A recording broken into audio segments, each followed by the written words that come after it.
So, this is part 11 of my reading and commentary on the Platonic dialogue Parmenides. So, I'd like to read a couple paragraphs and then walk my way through them. So, beginning with Parmenides, he says, "Now, if anything is different from something, won't it be different from something that is different? Necessarily. Aren't all the things that are not one different from the one, and the one from the things not one? Doubtless, says Aristotle.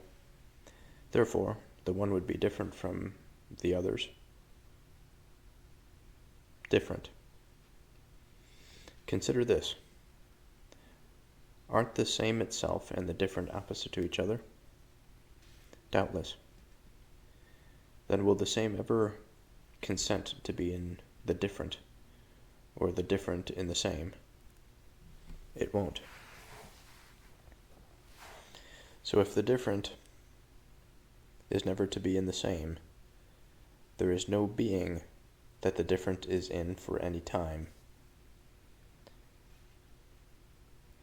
For if it were in anything for any time whatsoever, or that for that time the different would be in the same. Isn't that so? Just so. But since it is never in the same, the different would never be in anything. True. So the different wouldn't be in the thing, not one, or in the one. Yes, you're quite right.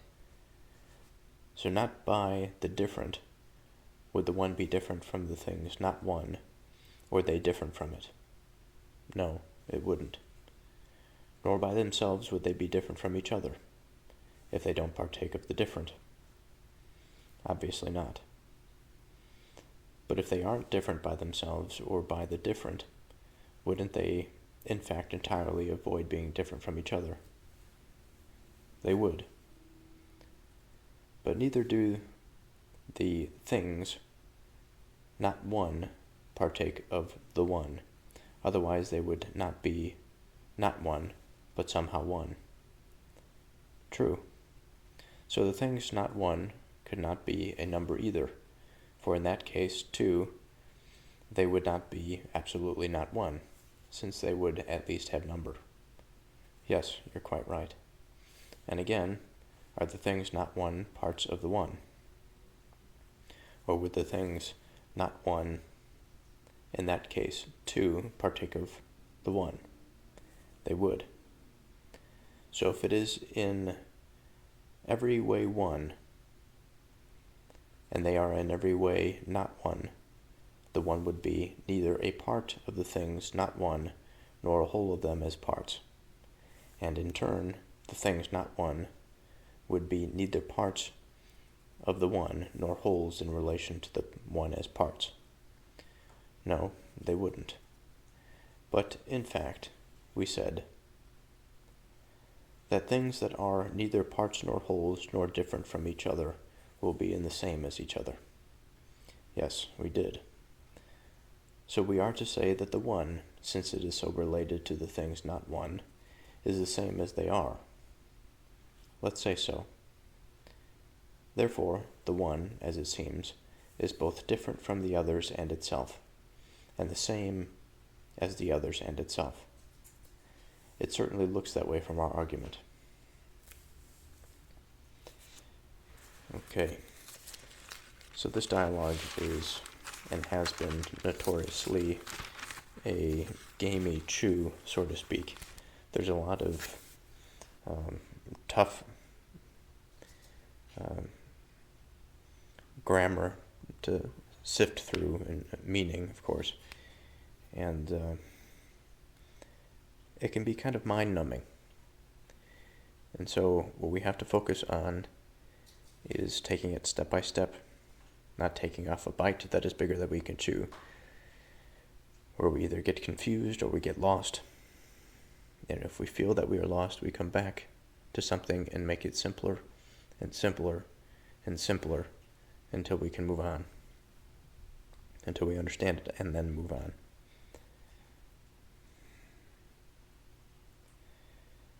So let's begin now when he says, now if anything is different from something, wouldn't it be different from something that is different?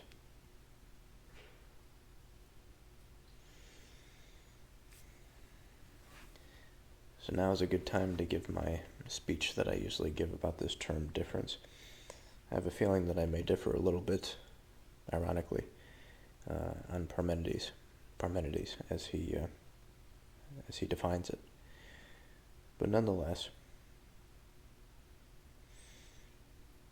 this term difference, I've expanded it a little bit to make it less confusing and a little bit more coherent. Not sure if it really helps its meaning at all, but I've maintained that the word difference, just as with the word sameness, implies two things. It either implies one to itself, or it implies one to another. Or in the case of the one, it would apply to a particular expression, a particular angle by which oneness and being is expressed. And difference is seen by the maintenance of identity between them, such that there is a separation. So when we start by saying, if anything is different from something, we have two things. And when he continues, he says, won't it?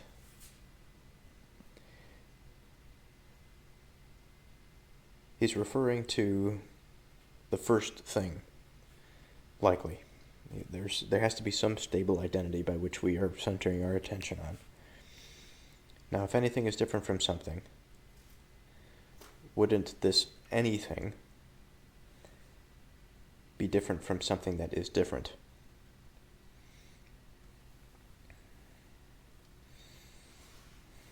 Now, on one hand, we can say that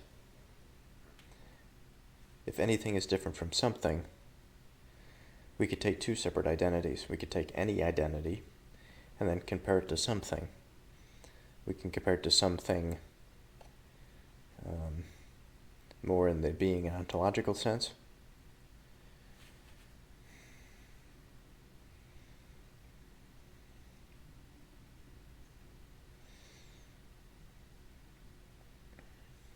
Though we have to be a bit careful, because I think he is speaking of something as almost another type of way to say anything. If anything is different from something, well, now I suppose you could say if anything is different from anything.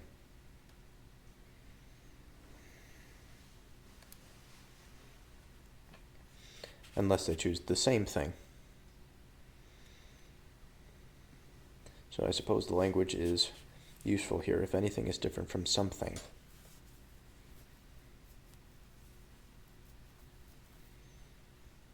So less of a particular to more of a particular. Won't it be different from something that is different?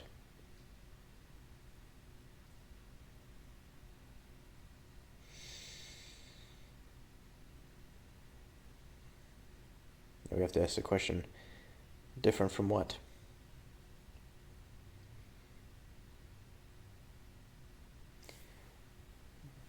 All identity is characterized by difference. So, although his statement can be interpreted at multiple levels, it's easy to see how it is true. Just for consistency's sake and coherence's sake, I'm going to amend what I said earlier. Now, this something, I think, is the primary point of focus. It is of the particular. So we pick in our mind's eye, or we open our eyes and we look in front of us and we pick one thing. That is the something. Now, anything is literally any identity that is around it.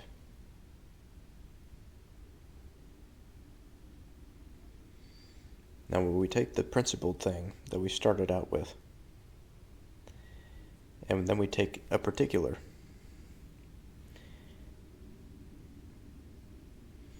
and if we ask ourselves the question, won't it be different from something that is different? The answer is, of course. It would be different from anything that we compare it to.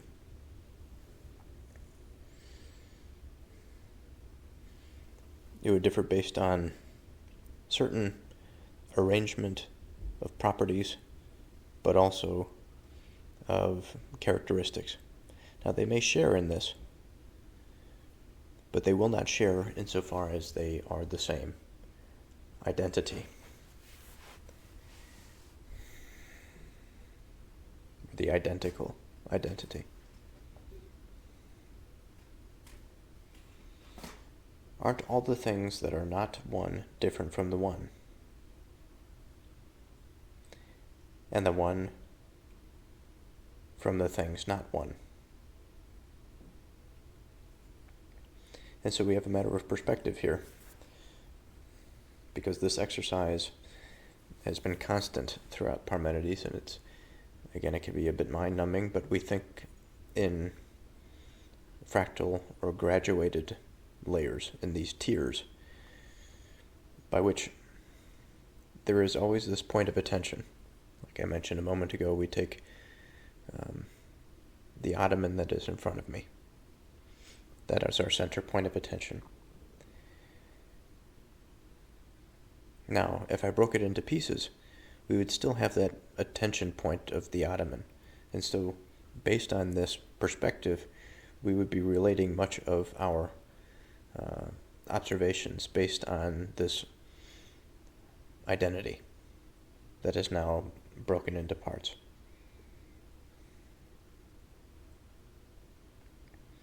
Aren't all the things that are not one different from the one? Now, when we take the legs off of it, when we take the underpan out of it, we take the cushion off of it, we say, isn't it different than the one? And of course it is, because it's just a part.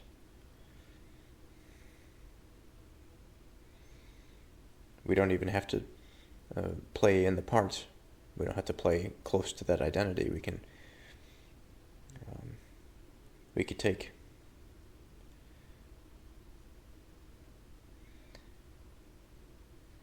grains of sand, and we could sprinkle them around the ottoman. And these things we would consider almost immediately are not one. It's not one in the sense that the ottoman is one. There are many thousands of grains of sand.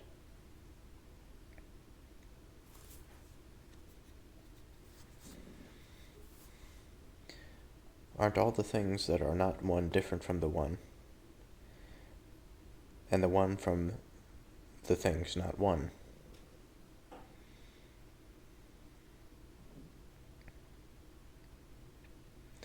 Therefore, the one would be different from the others.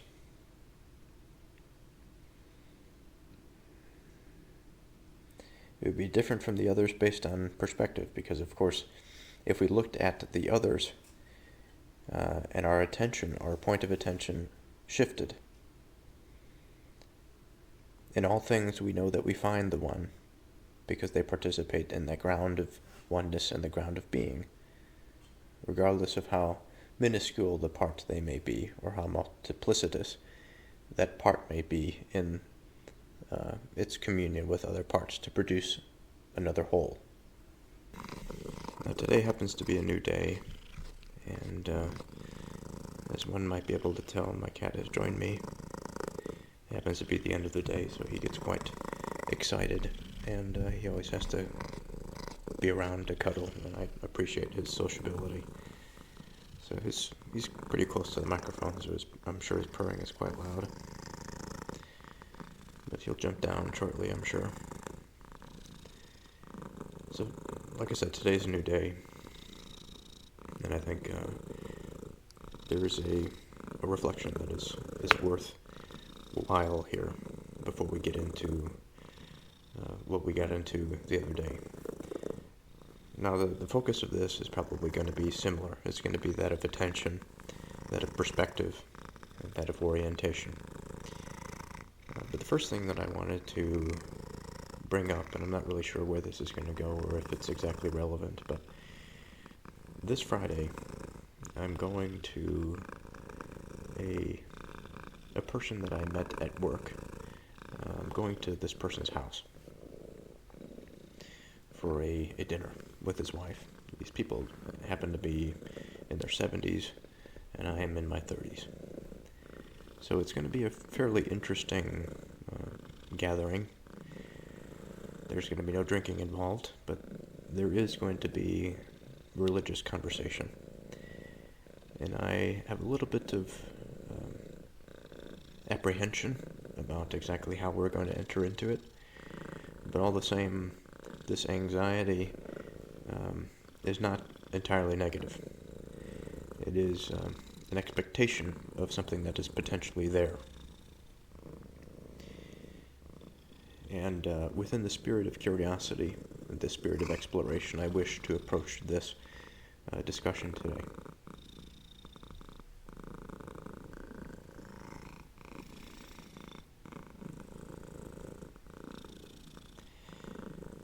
Now, going along with what I had to say about this potential anxiety,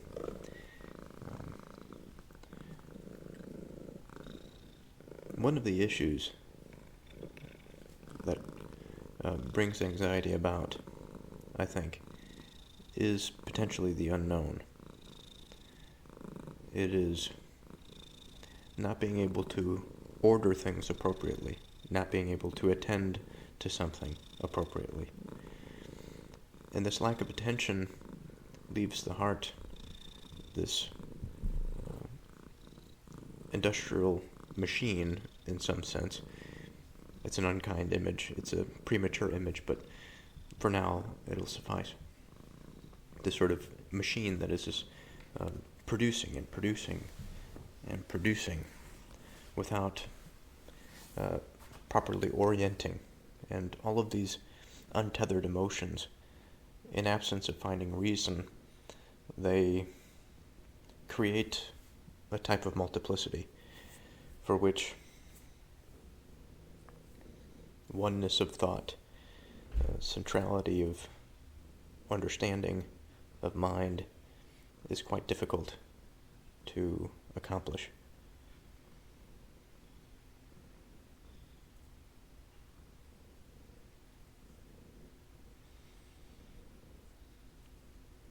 And as where we are now is, I think, focused on perspective and attention, this is our opportunity now to really consider from a practical perspective and philosophical, as Parmenides is speaking, how this might affect us in the subjective sense, how we are to articulate with it, how we are to experience this. So I want to read this small paragraph again. Parmenides says, "Now, if anything is different from something, won't it be different from something that is different? Aren't all the things that are not one different from the one, and the one from the things that, and the one from the things not one? Therefore the one would be different from the others."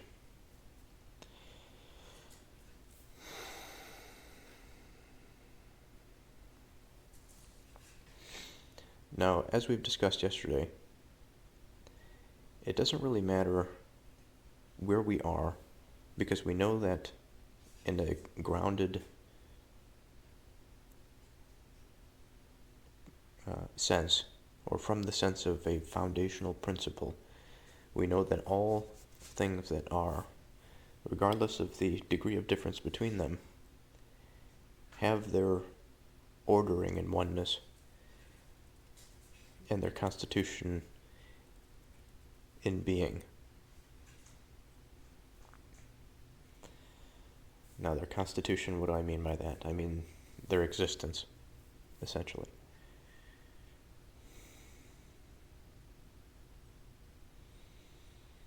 And the degree to which there is a logical coherence in all of this that we experience is the degree to which oneness in being is related. Now, given that it is the case that oneness is found in all things that are, and we wouldn't use this language necessarily, but given that it is an aspect of all things, we can at once say that the one is different from the others, or that which is not one, but only in a relational sense, only in a particular context. And that particular context has to do with, I think, at least in this initial instance, in the instance that I am perceiving it, it has to do with this subject's perspective.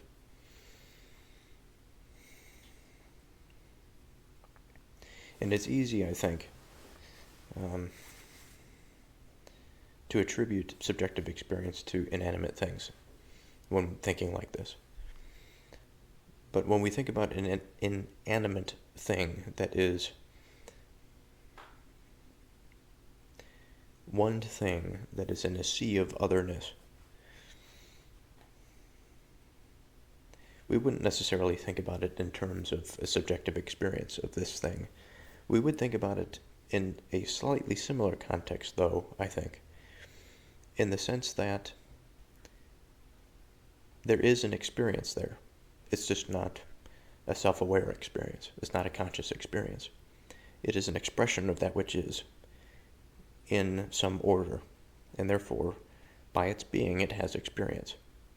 There is a cognitive light cone that is associated with it. There is logical coherence in all things that are ordered.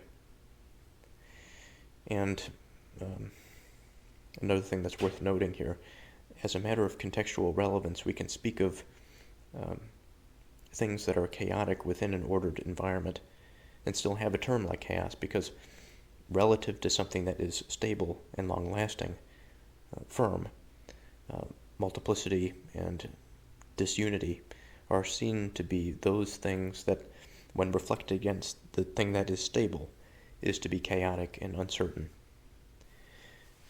So I suppose on a more fundamental sense, the question that needs to be asked is, how is it possible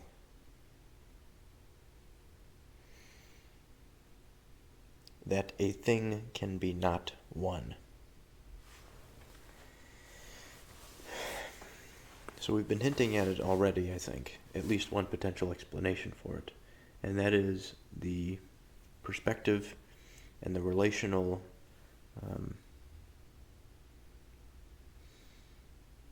grounding that is associated with it. To add more to that, the centerpiece of attention, perhaps an identity that had disassociated, or something that is not yet to be, but is moving in a particular direction. These sort of transitory, liminal phases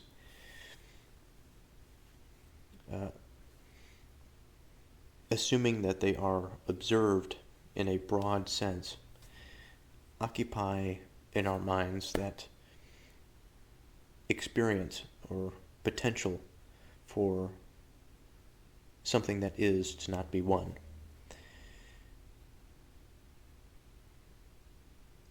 But if we flip the script and we take the thing and we remove it from the chaotic environment that seems to be polluting our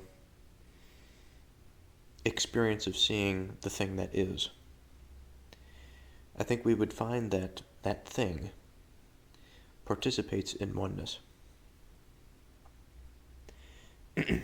Even the most transitory material thing, whether it be some subatomic particle that blinks in and out of existence, whatever that means. That's probably poor language, but even bizarre experiences on a scale that we cannot perceive with our senses, but can measure. Even in these experiences, when we have that measurement, we have a snapshot of something that was born of the soil of oneness and being. And again, it's independent of how transitory it might be. Because even if there's a shift in the way in which it is expressed, as soon as that shift occurs and the information is coded into reality, we have something that is. So much like my difficulties with the word same, in the sense that it can be a relational term, that it must involve two things, even if it's a mirror of one thing, it involves difference. It involves this sort of comparative nature. This idea of otherness and something not, or something being different from one, it also implies two, at least. It implies difference.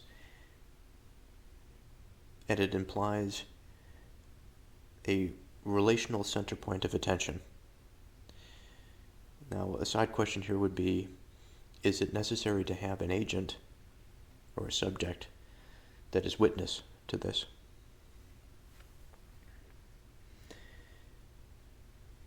And I would say, I suppose it's not necessary, but the experience would still be. And it's kind of difficult to imagine or to describe an experience that is outside of the filter of the subjective experience. Not that it is incorrect, but because it's a bizarre thought, I guess. Not necessarily unsettling, but just a strange experience not to have an awareness that is tracking the various angular expressions of being and oneness in our reality.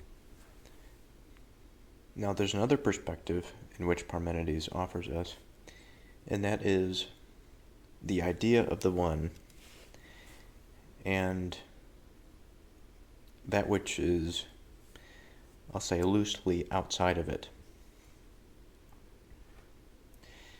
So what do I mean by this? I'm speaking of the identity of the one. So I'm speaking of the ground, much like we spoke of the ground before when we thought of the one in the context of the purity of being that preceded all articulate things, that did not participate in difference. The only difference now is that it participates in difference, and by that it participates in a type of articulate relation. But, well, maybe not but, I should say that I think this affords us a lot more reasonable connections, because since it participates in the articulate order, it can be subject to measure, it can be subject to these, it can be subject to dimensions. It's much easier to, it's much easier to articulate it, to describe it. But nonetheless, what remains is the ground. What remains is that in order for my phone to be, in order for myself to be, in order for the oriental rugs that are around me, in order for them to be, there has to be a precondition. So I like to speak on this word condition. It may not be the perfect word, and if it is found to be the case that it's not, then we'll have to find a new one. But from the Latin we have the word conditio, which means agreement, stipulation, or terms. It is a compound of together and dicere, which means to talk or to say. Literally, it meant to speak together or to agree upon. In late Latin and medieval Latin, the spelling shifted from conditio to conditio.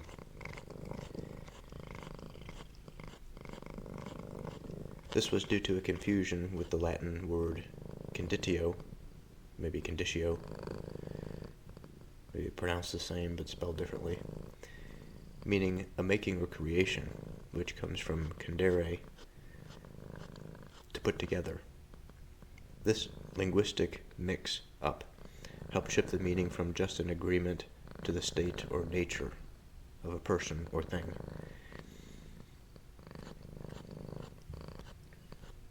So this is actually quite useful for us.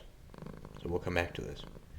From the French influence, we have the word entering into English language in the 14th century via the Old French word condition. In French, it carried several meanings, including stipulation, behavior, and social status. So by the late 14th century, it gained the sense of rank or social status as well as limiting circumstances. Early 16th century, it developed into a verb meaning to stipulate or to subject a condition to a condition. In the modern era, in the 19th and 20th centuries, it expanded into psychology, a conditioned response, and physical fitness, getting into condition. Okay, so what do we have here? So in the first instance, I think it's kind of ironic that the original definition may not help us as much as a mistake later on in its development. Now, what do I mean by this? When we think of the Latin conditio, we think about the compound of com and dicere together. We have together and to talk.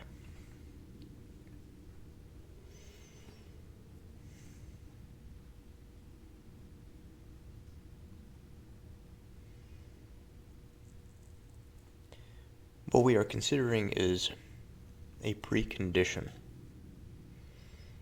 that the one continues to participate in. This precondition is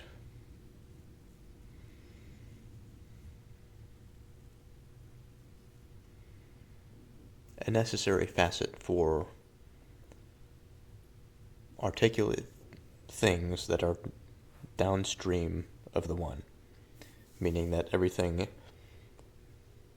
that is requires being and it requires oneness. And for that, the one sort of precedes them in this ontological ordering.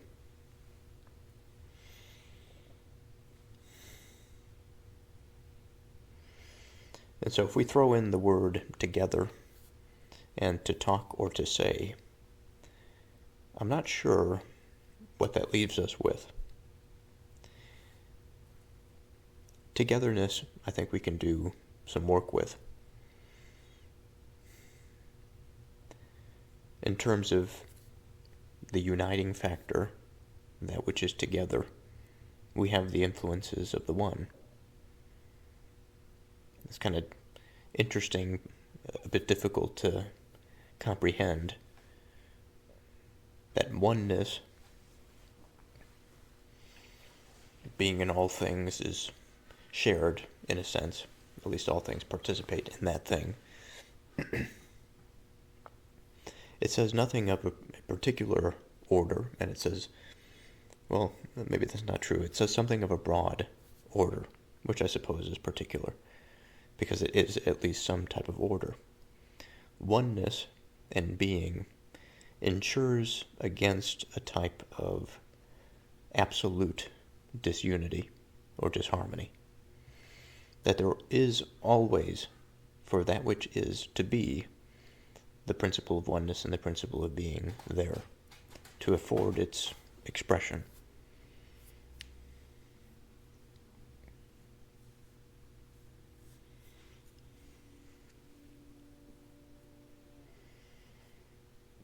So if we are to make some association in terms of the most fundamental togetherness, we say that all articulate things downstream are brought together by the principle of unity and the principle of being. Now, to say and to talk is different. There is, at one level, an implication of agency. Now, speaking is a type of information generation, a type of purpose generation. This is the side of things that Parmenides has not touched on. I've been itching to touch on it, but we haven't gotten there. Now, purpose and directed information is not easy, I think. Now, the etymology of purpose, interestingly enough, means to place something before, or to put something before.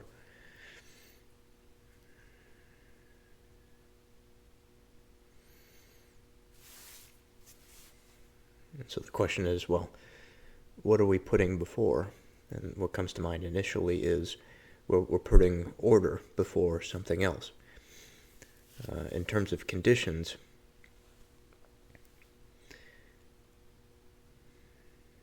be a little careful here with our language, but I don't want to get too far ahead of myself. But when I think of, again, putting something before and thinking of being and oneness as a precondition, or just as a condition for different types of articulation to be possible. On one hand, the purpose is something that is quite foundational, but also fairly simple. On the other hand, sequencing of this raises a particular curiosity in my mind. And I'm not trying, or rather I'm resisting the urge to put something there that is not there.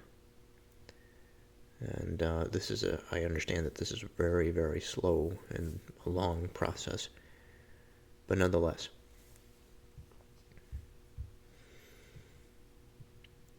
Now, if we continue with purpose, in the French context, the word evolved into porpoiser, or purposer, meaning to intend or to design.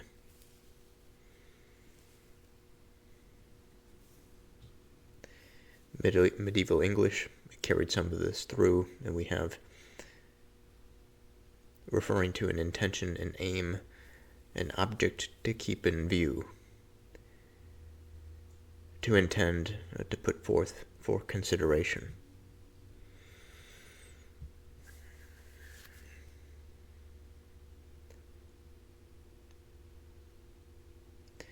Now we have two views here. We have one which indicates a type of necessity where something is put before something else, such that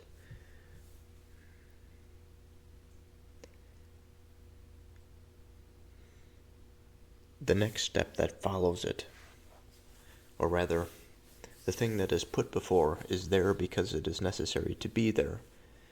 The purpose of it is such. And then in the second context, we have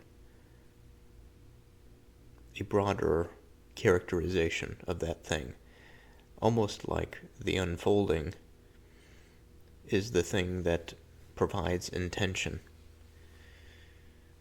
But as I think about how this thing spreads out, and I think about how it loops back onto itself, in the sense that as being in oneness are principles that are the prerequisite for different types of articulation, I have to wonder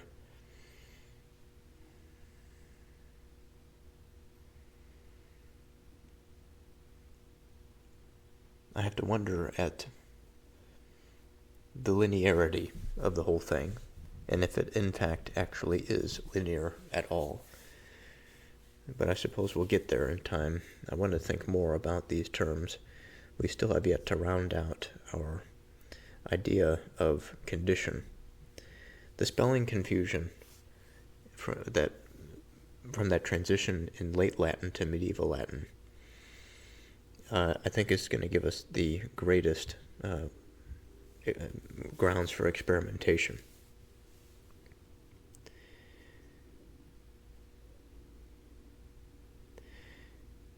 Now, this condition transitioned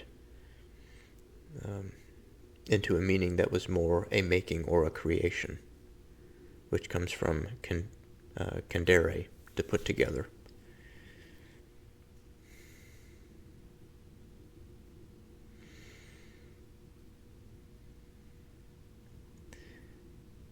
Now, it's obvious to see the relationship between purpose and condition.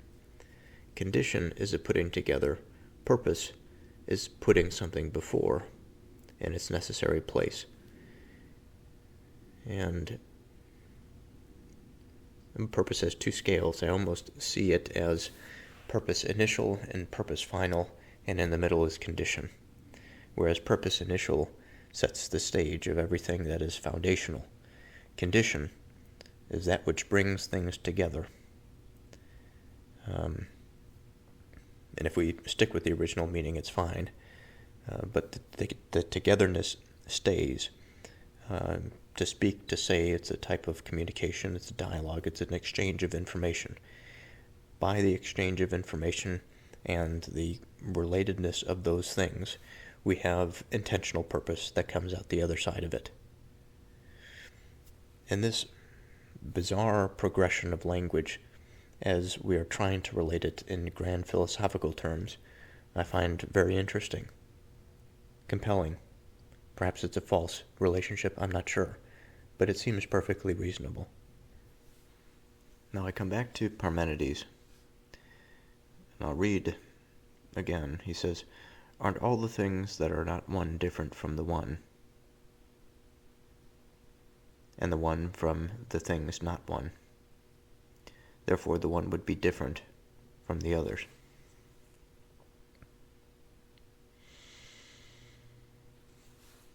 So what floods back is the context of it all. The one is a separate identity. The one is a foundational layer by which downstream articulate things are necessarily computed from these two foundational principles, oneness and being. The concept of purpose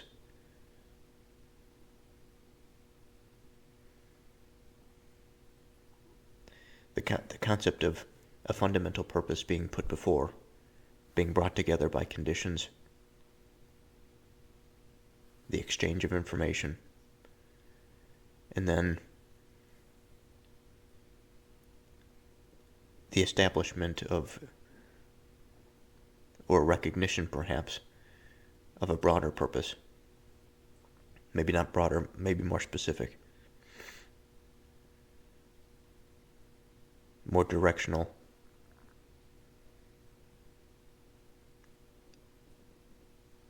In the ironic sense,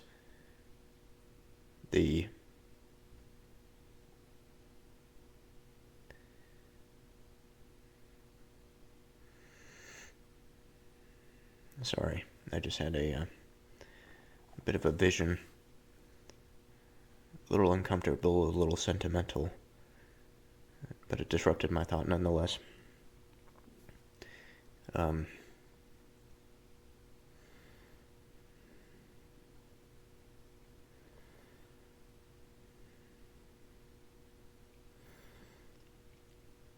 And intention, in the ironic sense, by which I mean in the experience of the chaos and potentially the unknown, the ordering principle of oneness makes itself known through the multiplicity, even stronger. That again, in the first instance, we have principles that are sufficiently broad to be able to tolerate multiplicity. And through that plurality and the articulation and the exchange of the abundance of information, what emerges is a clarity of purpose. Again, going back to the later developments in the French and in the Middle English, an object to be kept in view, something to be aimed at,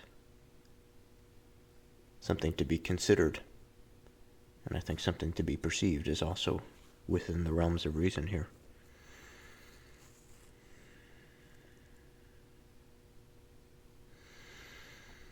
And the question becomes, well, is this purpose something that is encoded in oneness? And perhaps that's the next step of our inquiry, to understand the mechanics.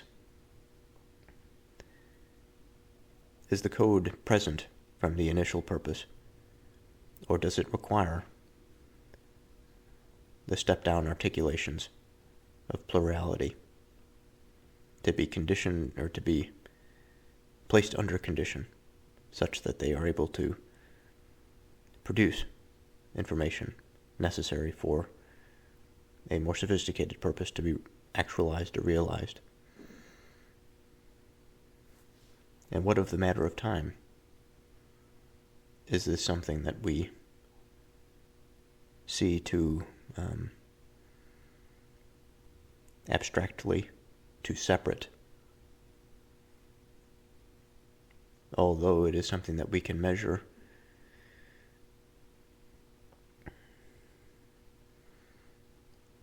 Is it not something that is at the same time limiting?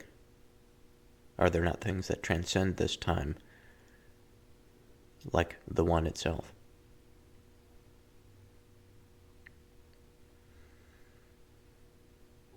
Parmenides says, aren't the same itself and the different opposite to each other?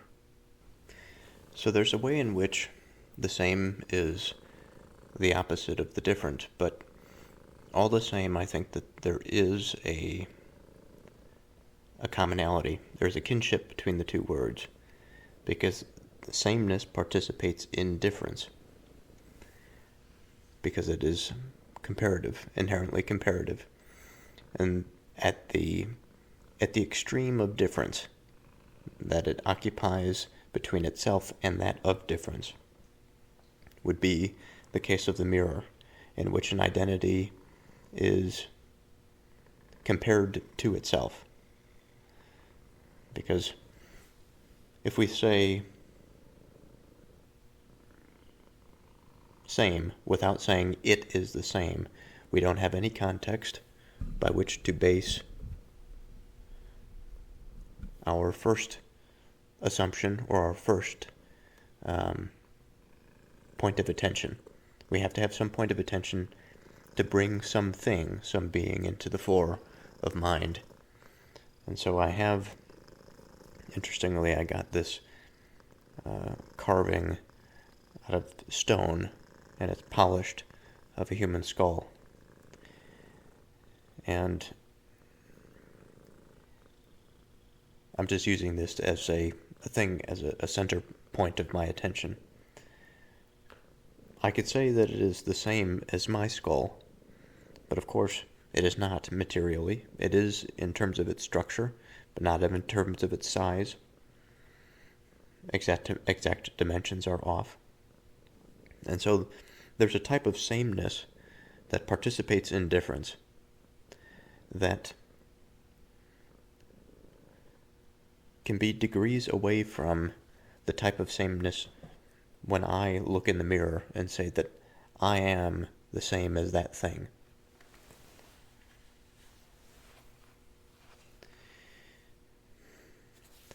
Now, in strong terms, when we say that something is different from something else, we are identifying all those things that do not agree or that are not shared. And some things may be quite common, but it's the way in which they are ordered that defines their difference. And so even sameness and difference has this sort of contextual, conditional relationship.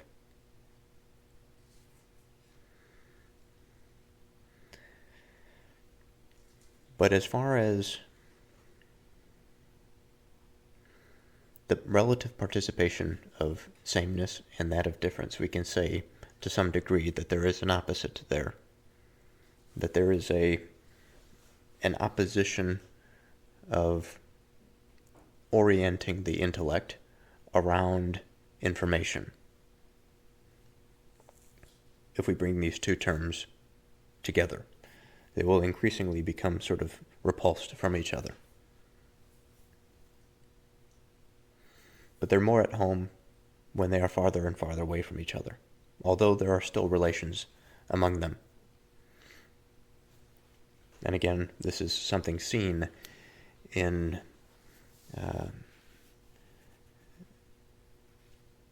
many articulate things. So, for example, the rug and the table.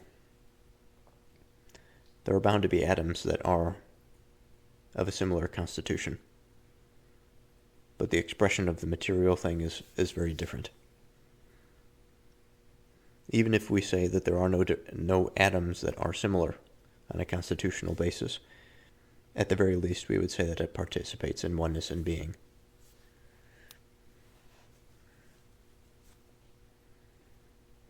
And so we find difference and sameness at all levels. Parmenides continues and he says, "Then will the same ever consent to be indifferent, or the different in the same?" Now this, of course, we can't agree to. Or rather, we agree to what Parmenides is saying here, but we would not be able to agree to saying that the same is in the different, because it would obscure the mind from being able to identify separation of identity, disarticulation, and the reverse of identifying similarity and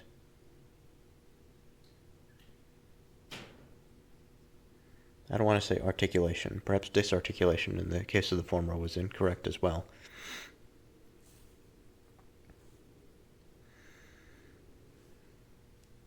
But in the sense that we are speaking about the word same, we think about the word shared.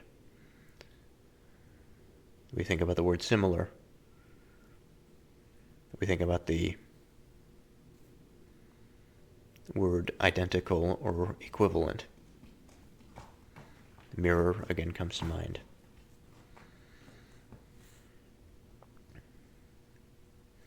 And so by virtue of these things being different, separate from each other, placing them one within the other would cause an internal confusion and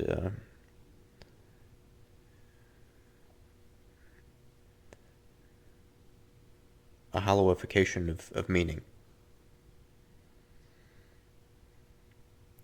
So if the different is never to be in the same, there is no being that the different is in for any time.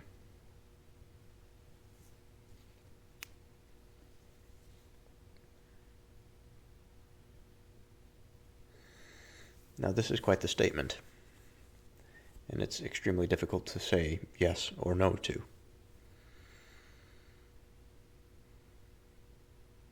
Now the first concept that's difficult is just saying in something, the different being in something.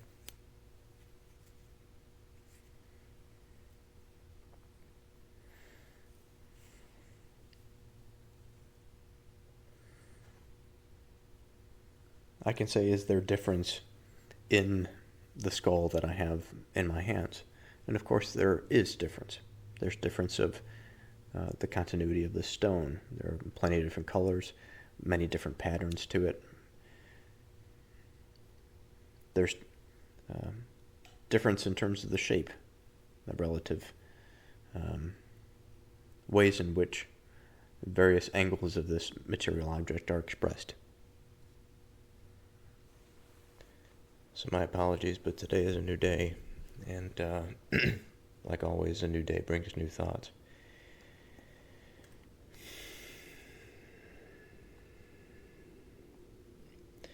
Today was somewhat of a difficult day. Difficult in the sense that I had failed in some of my obligations. And it's always hard to recover when routine is breached to such a degree that there is an uncontrolled movement of the heart against that precious time for which we devote our minds. That the mind is perpetually agitated in its state of longing for peace and to recover a mistake that was made. But here we are now, and I pray that despite our failures, despite my failures, that goodness can shine through it, and that this pursuit of truth that we are on persists. So let's continue where we left off. Parmenides says, "Then will the same ever consent to be in the different, or the different in the same?" No, it won't, says Aristotle. So I believe yesterday I mentioned that although from a definitional sense I think there is a subtlety as it relates to sameness and difference, they are distinct terms, they are distinct identities, and they have meanings that are associated with them. At some level, they are not arbitrary. They cannot be. They occupy a space in mind to highlight and to illuminate aspects of the way in which the one, being, and difference all participate with each other.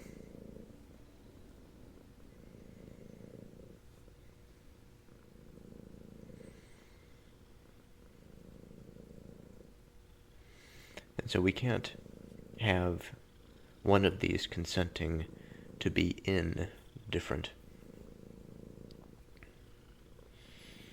Indifferent itself, not things that are different, let's say, but difference itself. Because it would be a contradiction of that identity. And if it's a contradiction of that identity, the information is unstable, but it's unstable to a degree that it cannot be instantiated. It cannot be intuited or intellectualized.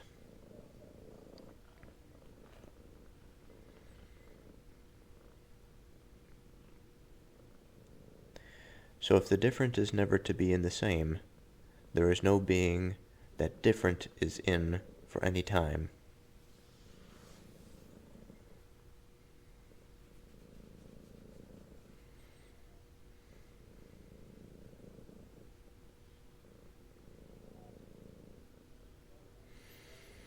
Now this is a tough one. So let's break this into pieces. So if the different is never to be in the same,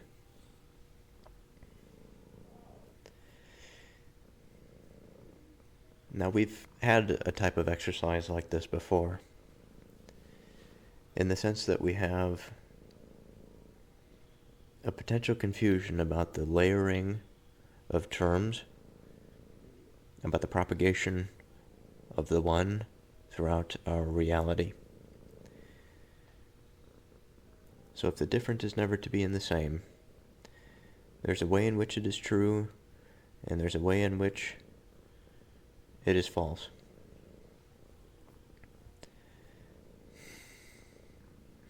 Insofar as it is true, we maintain the identity of sameness in the sense that the essence of difference cannot permeate the essence of sameness, let's say. And that would lead to our contradiction, we said. However, it doesn't mean that there is no relation among the two.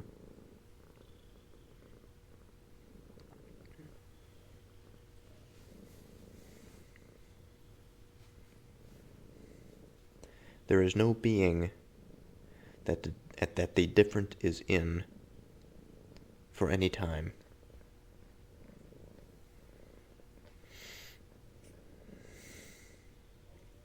Now, why would we make this statement?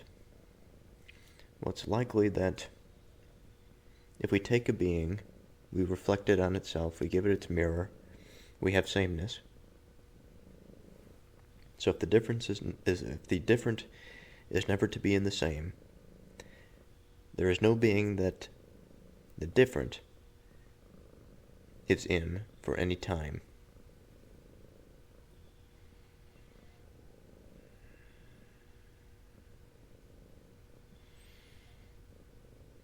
Now, what I want to say, well, perhaps there are aspects of difference that permeate this being.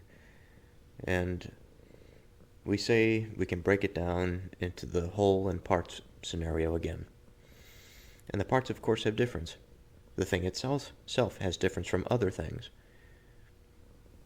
But we're talking about one thing.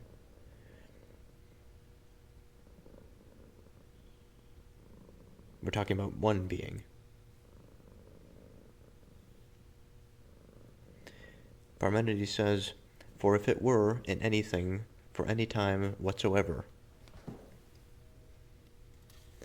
for that time the different would be in the same."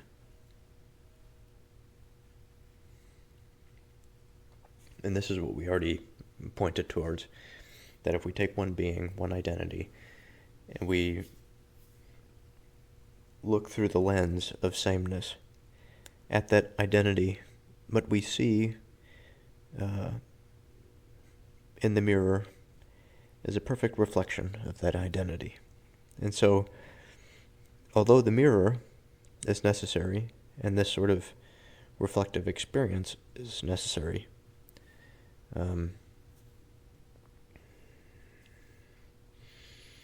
it would not make sense to say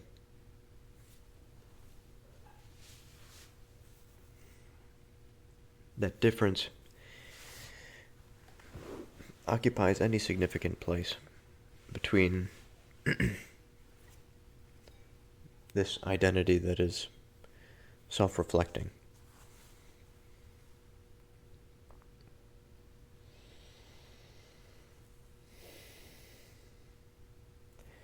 Now, of course, in order to identify anything at all, we have to understand that difference is involved. But we wouldn't say that difference is the same. Now, my apologies for being a bit repetitive, but this is how it has been. It helps me understand.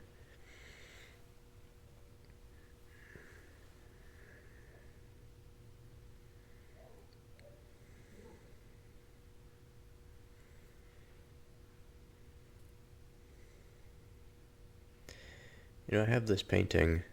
It's a famous painting. I don't know the name of it. It's held up by the command strips, these extra large command strips. And I know eventually one day it's going to fall down. Kind of a large painting. Sort of biding my time. It looks nice while it's up, but I know that eventually it'll come crashing down. There's really no point in mentioning that, but of the painting itself, there is this sort of tropical landscape. There's a man in a canoe, and it seems like the canoe at the helm is being led by this angel, pointing in the distance. There's a man in the back of the canoe, and he is also pointing seemingly to the same structure. And in the distance is this beautiful, what it looks like a building. Almost looks like the Taj Mahal. But it's like a paradise type of situation. They seem like they're in paradise and they're moving towards a greater experience. And then off to the side you have another angel. I'm not really sure what she's doing. But I say this because it's hard not to see, when I look at this painting, all of the difference that is there. And when I think about sameness, I take any identity, turn it back on itself, and I see itself. It's almost a redundant exercise.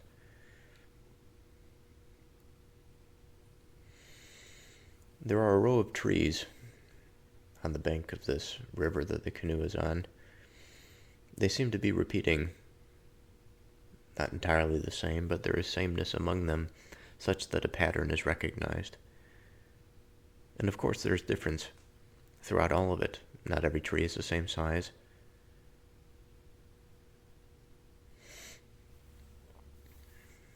Not every tree is the same thing.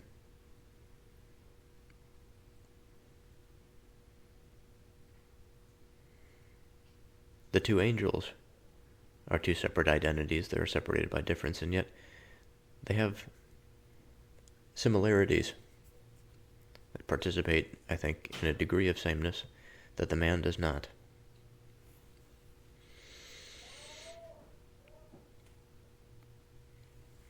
I have another painting by the same artist across the way, and it's a darker image, but the theme is the same. There's a man on an open lake or ocean, not really sure. There are two angels. One is in his canoe, sort of levitating above him, leading him towards a light that is breaching through the clouds. And all around him is this darkness, except for this light that's coming through the clouds. And in the clouds there's another angel, seemingly calling them both up.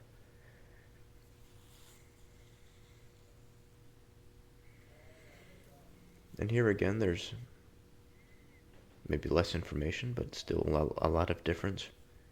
Not much sameness.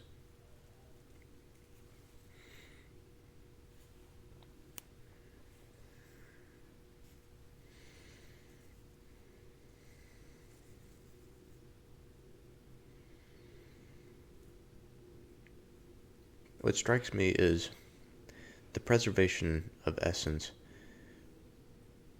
regardless of this strong, perhaps profound participation of these fundamental principles that we talk about. Oneness, being, sameness, difference, motion, rest, active, passive.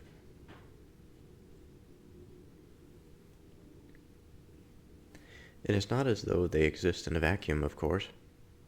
They're not purities in and of themselves, because they participate in the articulate order. But they do have, as far as we can say that there is a purity, an identity that is unique to them.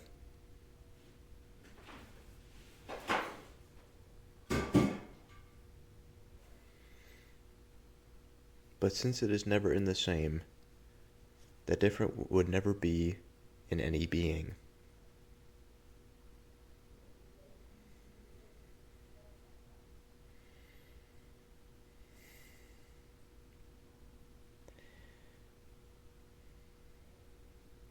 So the issue is another inside-outside problem, where we have seemingly two conflicting identities, which I don't think is the case necessarily.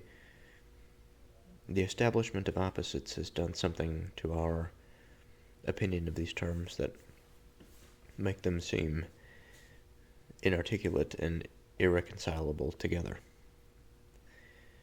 I think that there is truth, though, in what we say about that there is no difference in that which is the same. And for any particular being in a snapshot type sense, as long as we compare it to itself, we call it the same.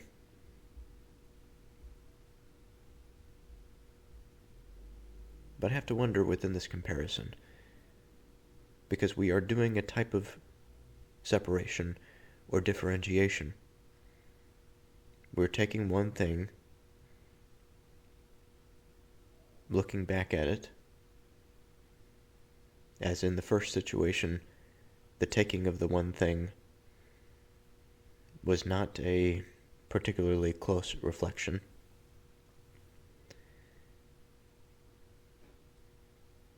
But when we observe this thing, we begin to understand it.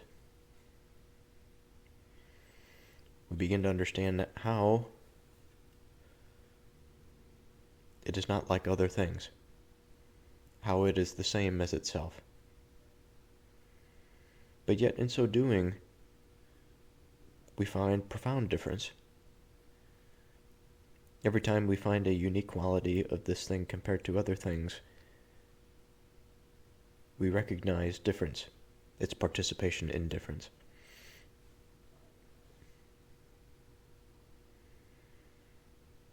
And it would seem that it is a necessary consequence that this participation is both, on one hand to maintain its identity,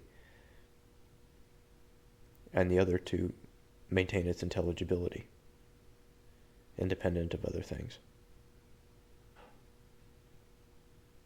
And again, many things have shared components.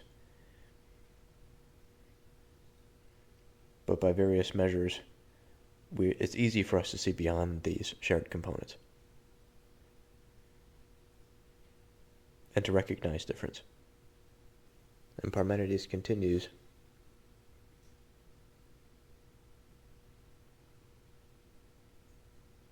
so the different wouldn't be in the things, not one or in the one.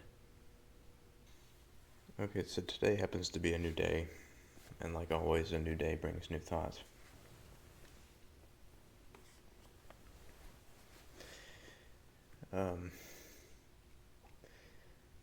As I think about yesterday in particular, I'm reminded of an experience that doesn't come very often, not necessarily a once-in-a-lifetime situation, but perhaps only a multiple times in a life scenario. And it's quite, it's serene, it's beautiful, it shifts one's perspective. And it's something, as I think about it, I'm very thankful for.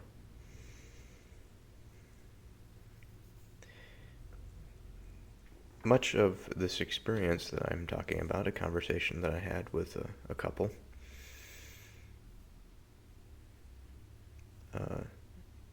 was related to what we were talking about here.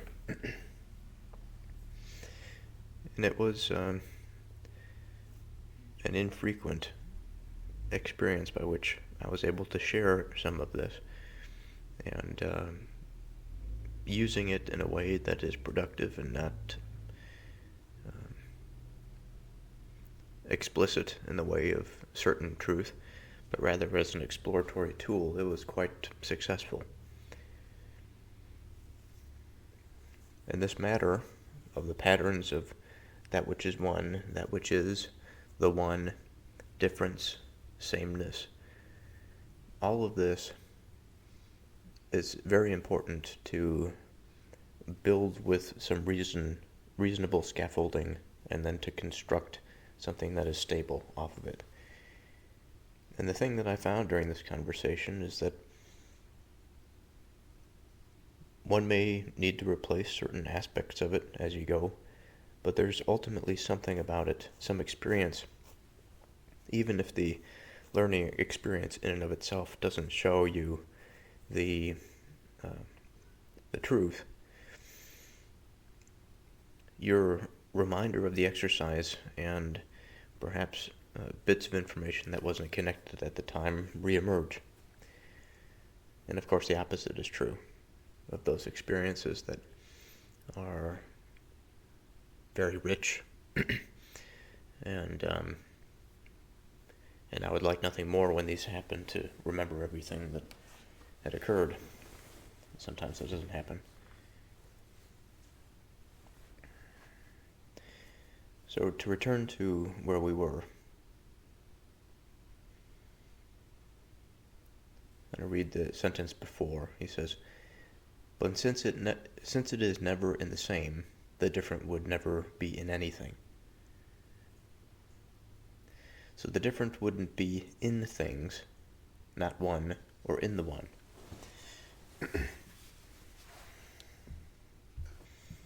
So we get back to an older concept. I think I was sort of on the cusp of articulating this a little bit farther. But we go back to the older concept of the ground of something. And that difference in this vertical, in a sense that it's a vertical. What do I mean by that? I mean the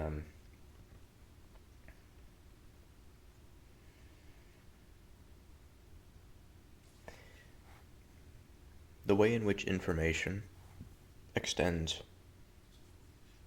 upward, I guess, in this case. This directional quality I sort of attribute as we move up in these levels. What we see is an expansion of possibility, complexity to a degree, but complexity that is supplied for by difference, utilizing something that is a ground below difference, which is oneness and being. And then in that, we have another concept which is the one, the identity in and of itself. The exact articulation of these is unclear. This is what we're working through. But I think it is becoming more clear that when we speak of difference, and even though as I consider it to be above in a certain sense, oneness and being, it still permeates through the top layer. And so maybe I have to wonder if the exact vertical is not the way to think about it. But nonetheless, there is what we can say of it is that there is a stronger relationship with this thing. That is, oneness in being and difference, or difference in the one. And all other articulate expressions. It is the case that all other articulate expressions are the result of these relationships.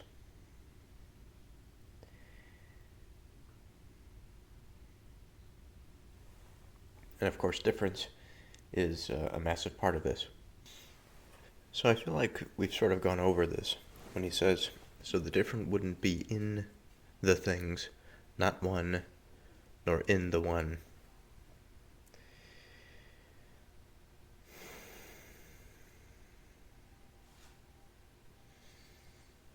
The image returns where we must consider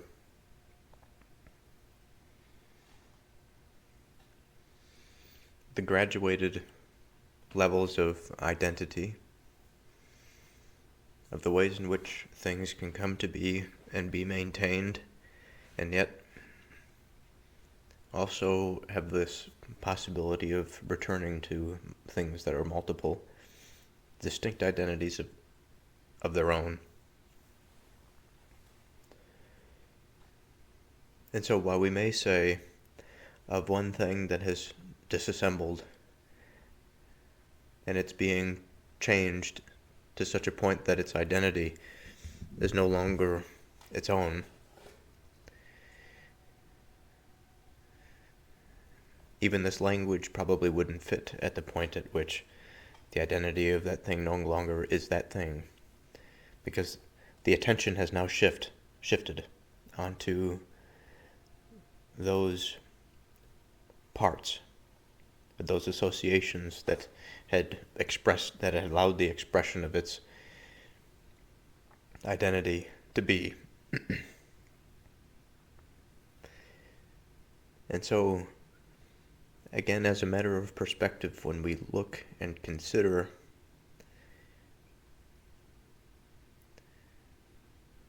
the change from one focal point to another, we have a differing context, and I think language that surrounds that context. If we stick with the first, if we stick with some identity that is undergoing some dramatic transformation, we maintain a center focus on that thing as it goes through the process and eventually runs its way through in its current iteration. And following it running itself through that iteration, what we still have in mind is what it was.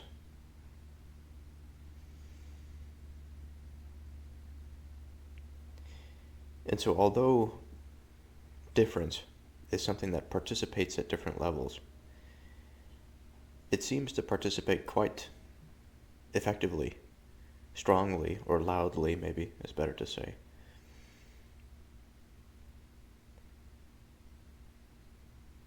When the transformation takes place, and then ultimately when the identity is separated from one into the many.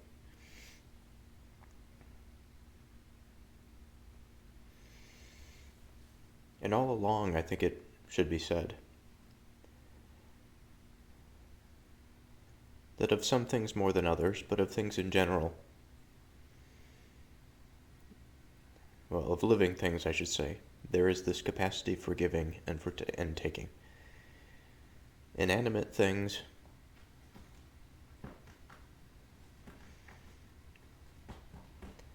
surely they articulate with the environment,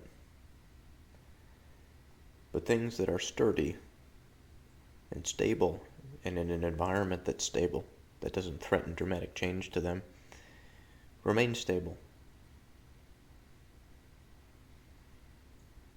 They are not so much, well, they are giving and taking in more of a brutish manner, a sort of direct contact manner, influencing the things around them, but also being influenced by the environment around it.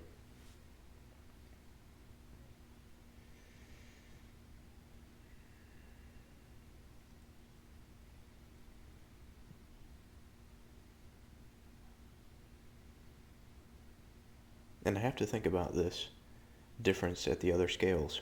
Again, going back to the first place that we were, the first identity of attention, before it transformed into those multiplicitous parts, before it disassociated. I see difference in it insofar as there are aspects of it to observe independent from that which we would say that it is. Now, Parmenides' comment is, does this scale all the way? Does difference go right into the heart of that thing that is? The isness of that thing.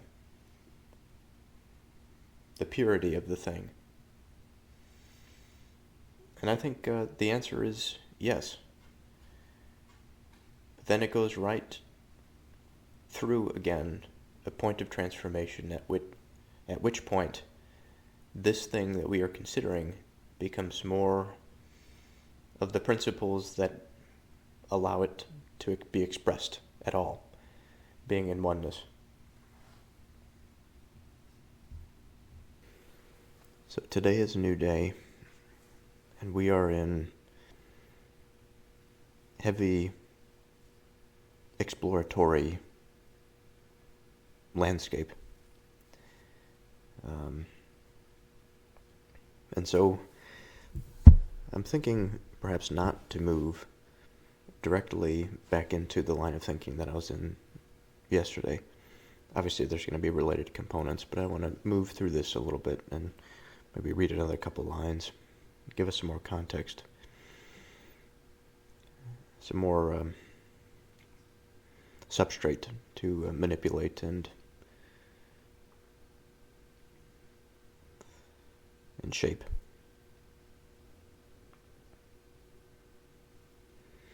It happens to be a Sunday evening, kind of a bittersweet moment. You know, there are times for which, through the day, there seems to be this unrelenting pressure of the day. And it's not until the evening, the sun is set, things are calm, that then a particular type of disposition takes hold of me. And it's not always the case, of course. There are aspects of it that occur before. But all the same, I wonder why these states of mind can't just sort of persist all of the time. Not that they're inherently productive, but they are a unique experience, and it affords us a moment to really reflect on things. As I think about it a little bit more, I think it's sort of a natural loosening or a natural opening, whereas in other states, in other parts of the day, at other times of the day, it's not as though this state is inaccessible. It certainly is. It just takes a little bit of time to get warmed up and into it. It's a funny thing about the mind. Some people say they're more morning people, some say they're more evening or afternoon people, whatever.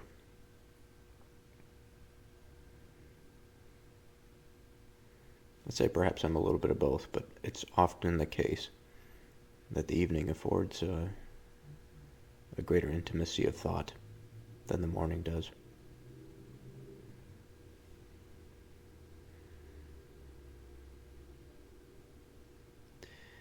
So the different wouldn't be in the things, not one, or in the one. I think this is where we were last time. What a confusion it seems to have produced. This experience of the inside and the outside of something. That which participates in any particular identity that we are considering, and then the perspective that is necessary when thinking about anything in particular. You have all of these revolving factors, and what appears to be this striated or graduated expression of information, of ordered information. And then along these levels we have connections, like a network, and we have variation, we have the transition to and the transition from. All of this is a very dynamic, unfolding thing, and it's hard for me to keep track of it. And it's bizarre by these questions that if we think about them enough, eventually an image, a reasonable image, begins to emerge. How much of this is exactly useful, sometimes it's hard to say. But as I've said earlier, I think that there is a through line in my daily life. In fact, I know there is. And so I know it's worthwhile.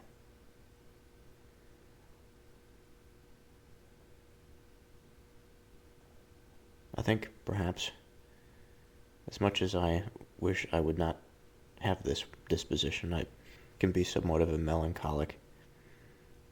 And, well, anyway, it matters not so much. What matters is that we keep moving. So the different wouldn't be in the things, not one, or in the one. So it is the case that all of these things come to mind when I read this sentence. We have the things, and so we have this image of articulate information. We could think about things as inanimate and animate as a part of that experience. We can think about material and immaterial. All of this has a place in that articulate order that we talk so much about.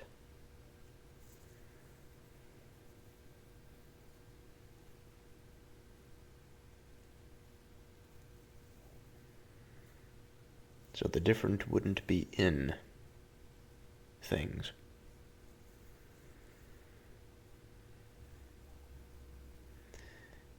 Now this in and outside business is also an image that's conjured up. As though it is something so certain and restrictive. No doubt there is an inside and outside to things as we think about something that is separate from something that is not it, that is something else. It's among all of our experience that which we observe can be distinct and separate from something else that we see and observe.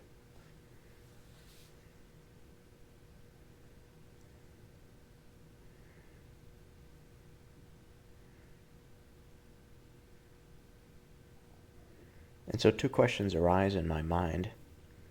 The first is, do we stick with this analogy, the inside and the outside business, when we speak of difference?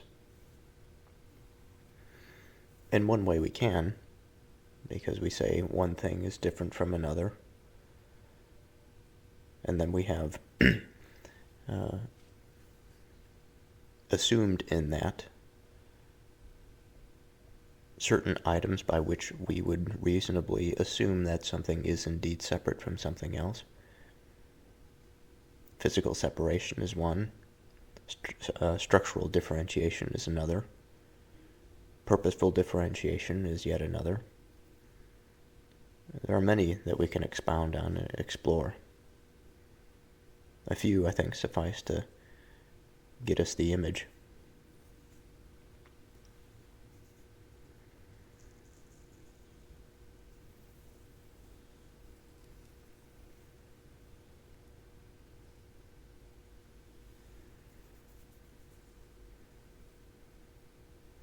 And so this difference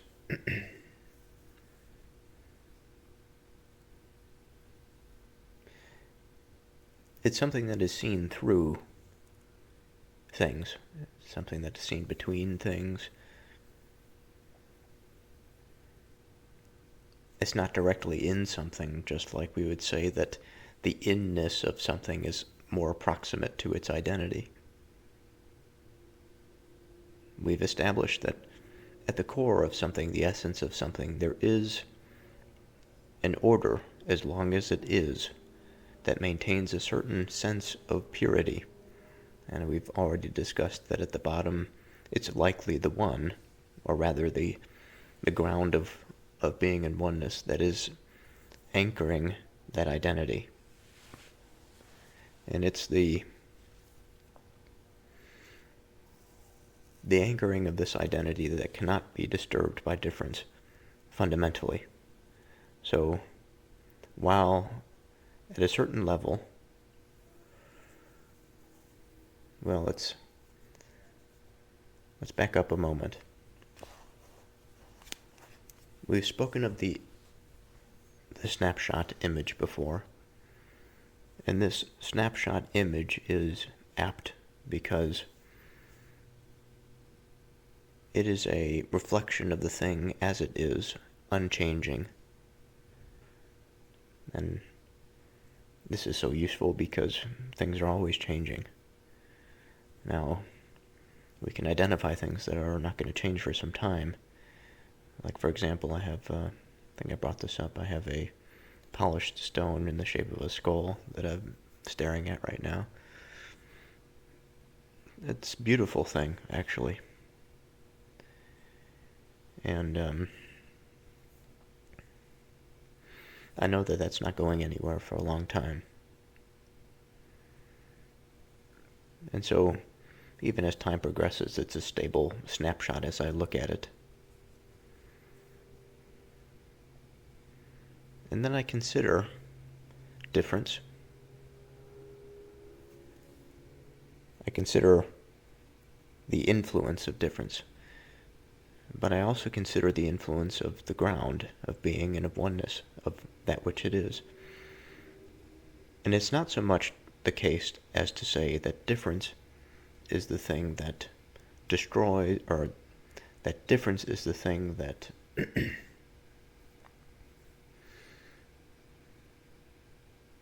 if it were to be inside of it,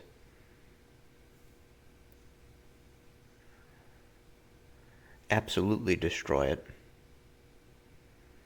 There's a way in which, if we continued to differentiate something, it would cease to be the thing that it is. But only at one particular level. Because if something is as it is so long as that coherence of oneness and being is maintained, as soon as it is changed outside of some acceptable bounds, perhaps its interactions or its behavior in the environment is different, then it is something else.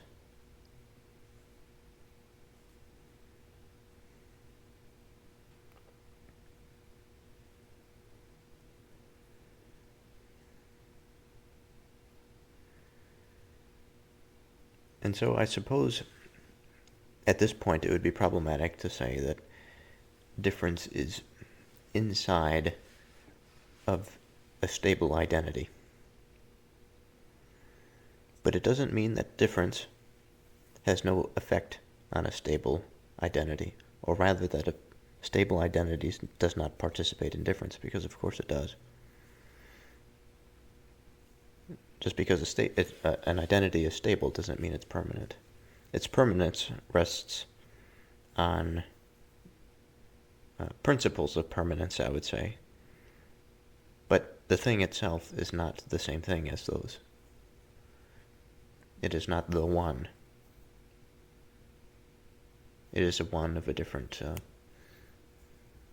graduated sense.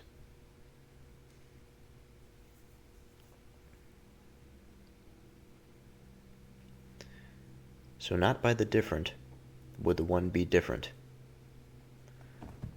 from the things not one, or they different from it.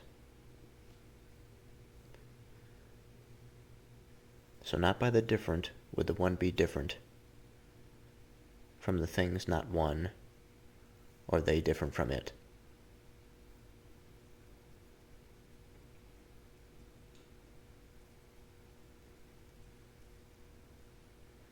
A difficult sentence.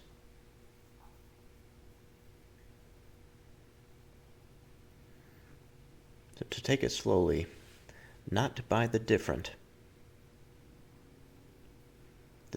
in this case being the cause, but the potential cause. Well, they're saying it's not the different that is the cause, but let's say that there is an open slot there. If we say that it's not the different, then okay, what is it by then? What is the cause of this expression? Not by the different would the one be different from the things not one.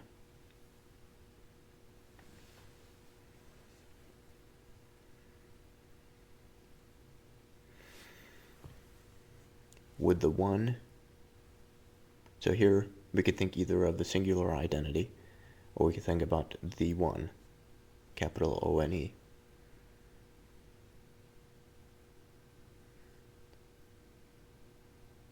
So not by the difference would the one be different from the things not one. So what are the things not one? Again, as a matter of perspective, when we consider something that is not one, I think we have in mind some identity that has ceased to be one. Or it is the case that we, again by perspective, are unable to see the unity of the thing that is. I think of something that is quite separated and quite random, like a gas cloud in outer space somewhere. The cloud itself is an identity. It's a very loose identity. The center point of the thing that it is probably is not as important as some of the conglomeration that is taking place within that gas cloud that is condensing into something different, but a unique identity in and of itself. So not by the different would the one be different from the things not one.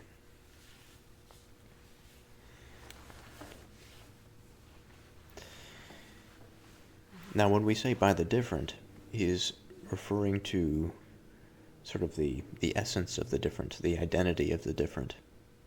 So it's not by the identity of the different would the one be different from the things not one.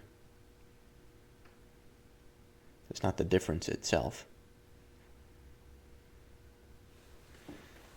Much like the one is different from its purpose, let's say, or how it is interacted with, I think the same is true for the different, and how difference is expressed, or how that substrate leads to different expression.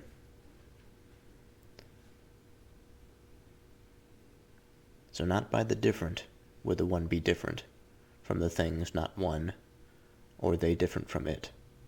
Now it says, or they different from it. Now it's referring to a plurality of things.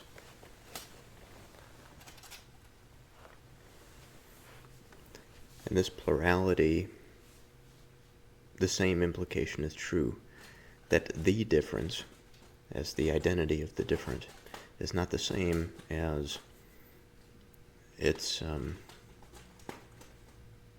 role, let's say, in the broader experience. And I have to wonder if there is a similarity here when I think about myself as an identity, and then at the level that I have any sort of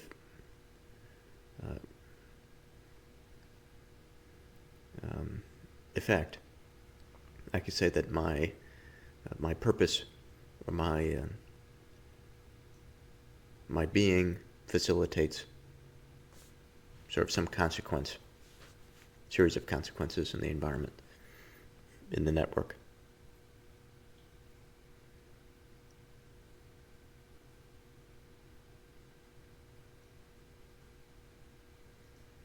So we'll keep this in mind, this what seems to be a separation between identity and the effect of identity.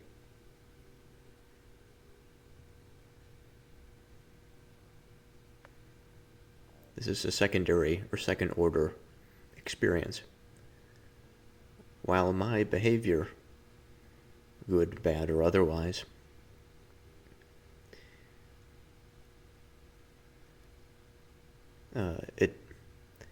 it has an effect. It's given in some place in some time. Maybe there's some reverberation in the network. Perhaps maybe I cause a car accident, let's say, affecting the lives of a few different people, and by extension a few different people.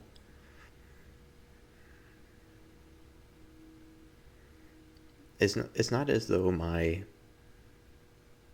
conscious experience is going through all of these things, into the material of the car and into the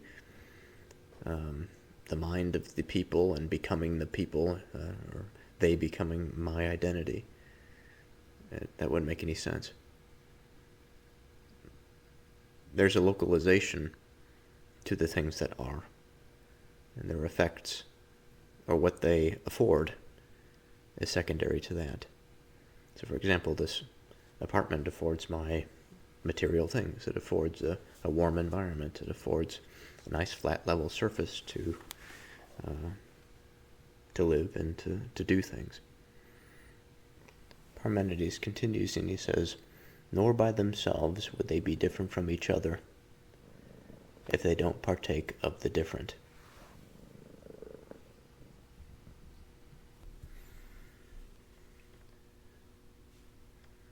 So let's consider this.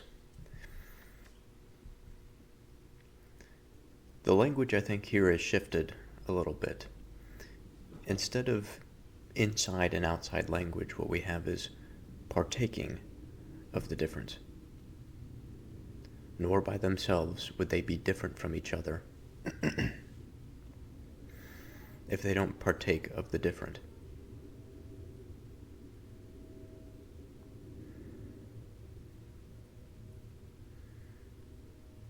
So there's this idea either of the one or of the multiple, both of which we've mentioned.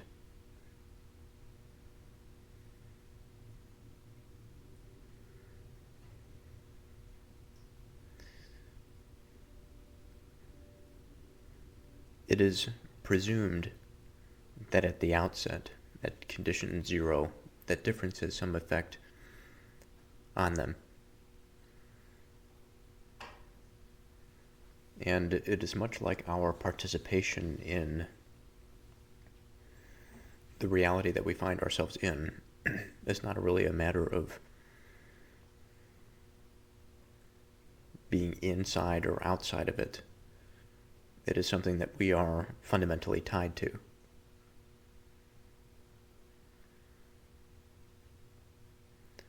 But if they aren't different by themselves or by the different, wouldn't they in fact entirely avoid being different from each other? So again, let's go through the exercise, the first part of that. But if they aren't different by themselves or by the different, the language is important. He's saying by the different, not by difference. But if they aren't different by themselves, and again, this self situation is related to perception and orientation. It's related to a singular identity and that reducibility, where at some point it's impossible to reduce.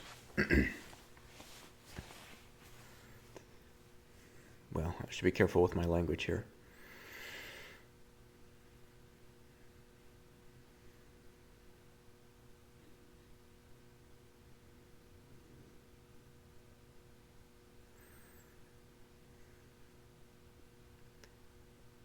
The sameness that the self appreciates when mirrored with itself is something that is unparalleled to things that are separate from it.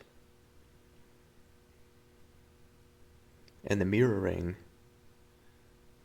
again, is a type of perspective, orientation.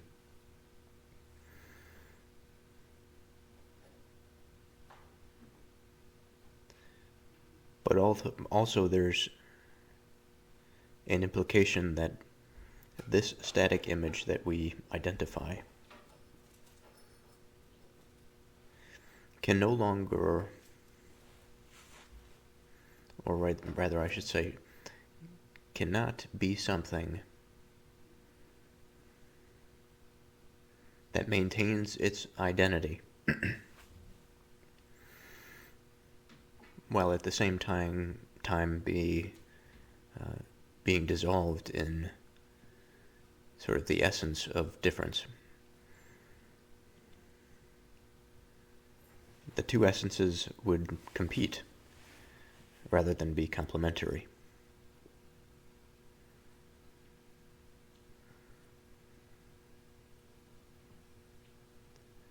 But if they aren't different by themselves or by the different, wouldn't they in fact entirely avoid being different from each other.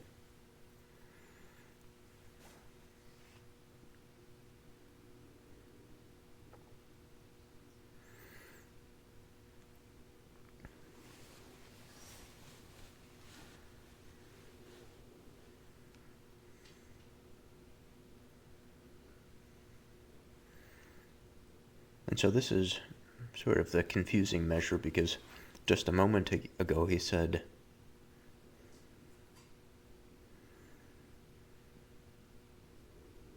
where is it? Nor by themselves would they be different from each other if they don't partake of the different.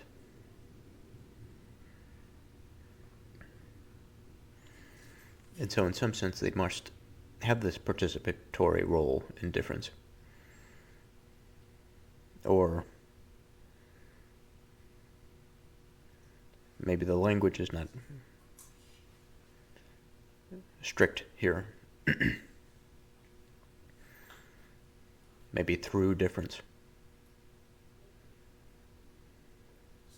Because certainly difference permeates through identity, but not to the degree that the essence of difference dissolves every part of that identity such that it becomes difference itself. There's a medium in there by which we observe and stop that hypothetical process by which an identity can disassemble and say, okay, there's a certain harmony in which parts are come to some unified whole. And this unified whole is the thing that takes the primary cognitive light cone or identity light cone as it is raised above its parts. Or as it is expressed through its properties and its qualities.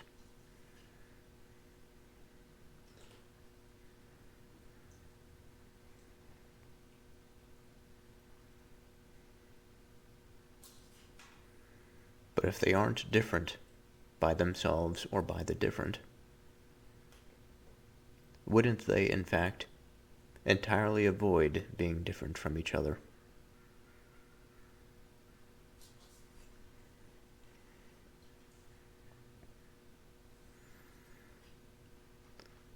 They would, says Aristotle.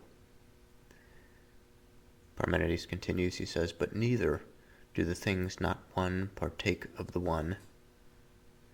Otherwise they would not be not one, but somehow one.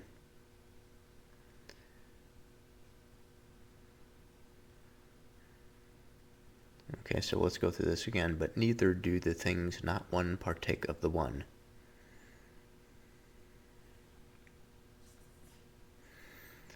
Now, the one we can refer to as the identity of the one, which is that identity formed of or expressed through oneness and difference. This thing is an identity in and of itself.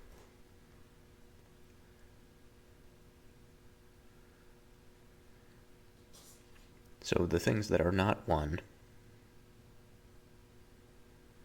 here there's a little bit of confusion, because we can say that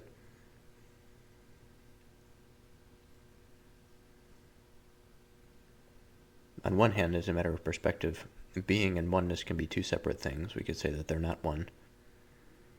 But given their nature and union within the one, we would say that they are in a union, and by themselves also they are one.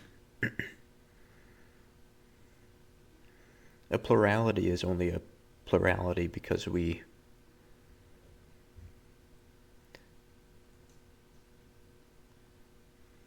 consider some boundary to contain such a degree of randomness that identity is difficult to be determined.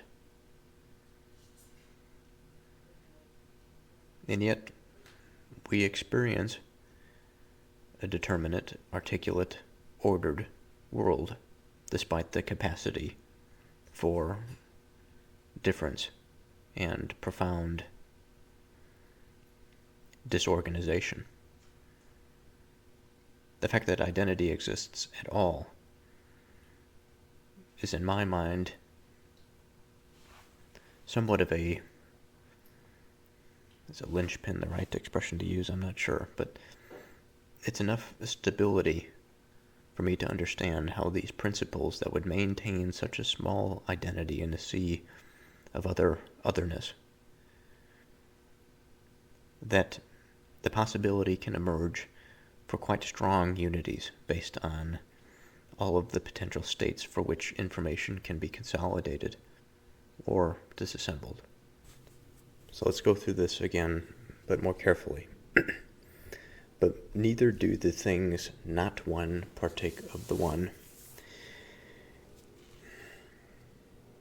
I have to remind myself, this must be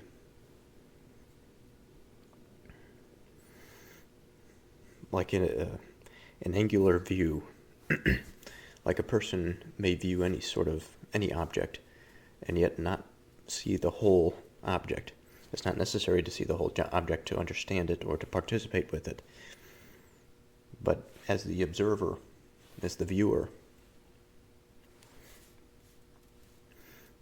something that is not one, again, is in reference to something else. Much like sameness and difference, there is always an assumption of articulation, of something else that is in the environment, of other information. So this not one business. Not one as what compared to the one, or not one as compared to a strong identity as the one, or not one because there are many that do not share an identity, or that their communion or proximity is only approximate because of some randomness, and the randomness, the chaos, is the thing that defines it. That definition would not necessarily be an identity in and of itself, but it would be enough to identify otherness and things that do not partake of oneness per se. But still, there are things there. Things not one.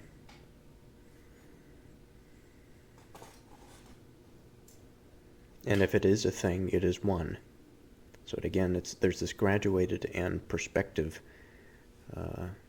orienting experience that's involved here. So we keep this in mind. And so we say that this thing does not partake of the one. Now,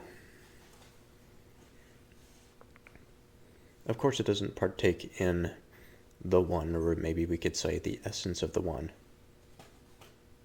because it is not the one. The one is a singular identity. It's not some approximation of randomness that is ill-defined.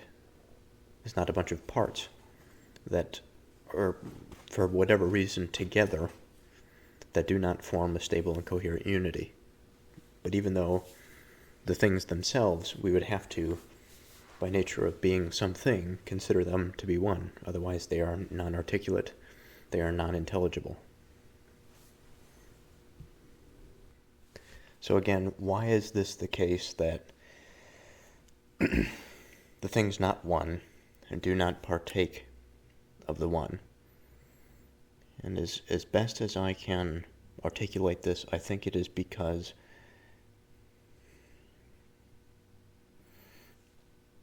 the one is clearly defined. It is being in oneness. And although there is difference there, it is not difference in the sense of identified uncertainty, or of some liminal phase by which something is coming to be, and yet not yet is something. Keeping in mind, again, the perspective that the things that are disordered are unities in and of themselves, potentially having parts.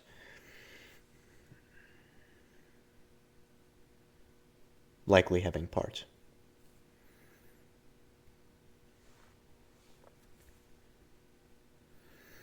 But neither did the things not one partake of the one, otherwise they would not be not one, right? They would be one,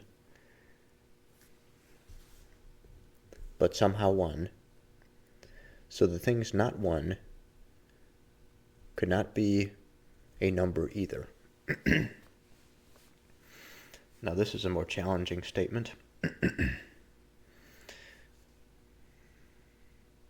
So the things not one could not be a number either.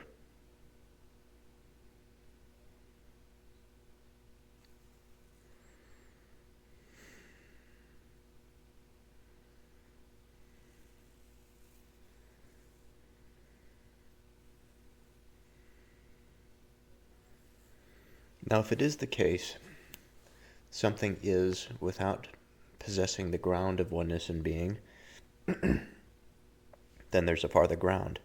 Or the thing that we are discussing is a type of either purity or incoherence that precedes articulate, the articulate order. And I'm leaning against this because we're using not one in a way that articulates with things that are one.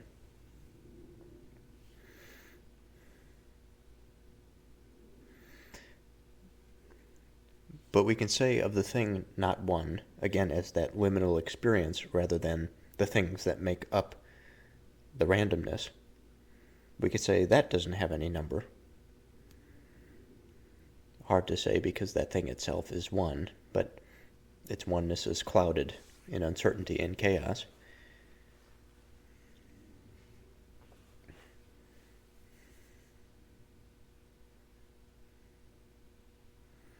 So again he says, so the things not one could not be a number either, for in that case too, they would not be absolutely not one, since they would at least have number. And of course this makes sense. To have number is to identify. To identify is to give identity. To give identity is to attribute oneness in being to it. So we're stuck in the liminal, it would seem. For whatever reason, Parmenides wants us to sit here.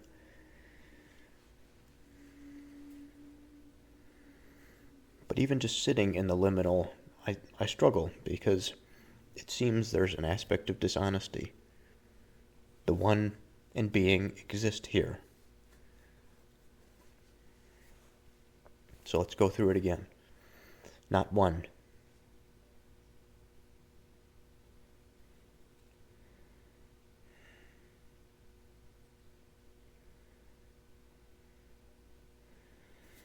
If I say I have 5 fingers,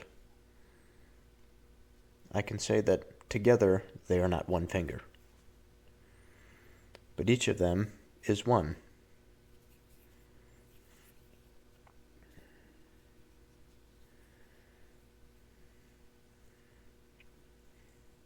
I can say that out of all of the rugs that I have in my apartment, they are not singular. It's not just one rug that I have here, nor is it one piece of laminate flooring that I have.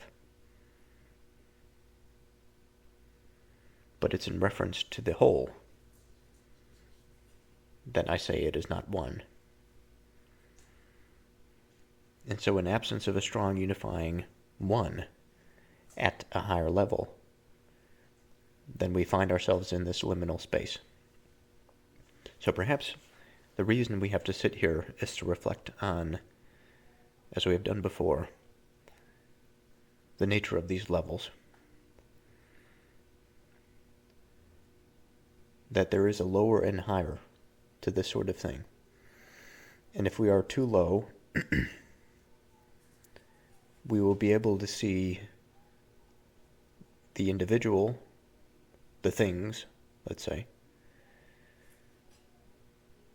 If we are too high, we might forget the individual things, and instead of thinking about individual rugs in the apartment, think about the apartment itself, where the rugs are not even a consideration, although they are some things that form the homeness of the apartment.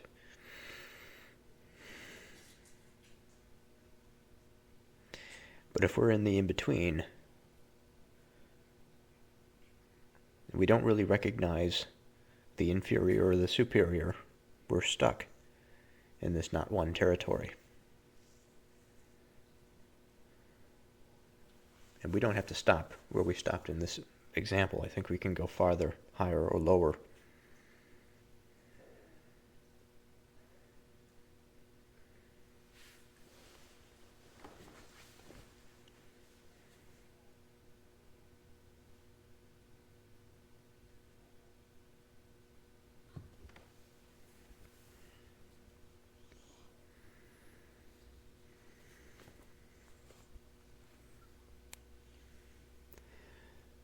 But neither did the things not one partake of the one, otherwise they would not be not one, but somehow one.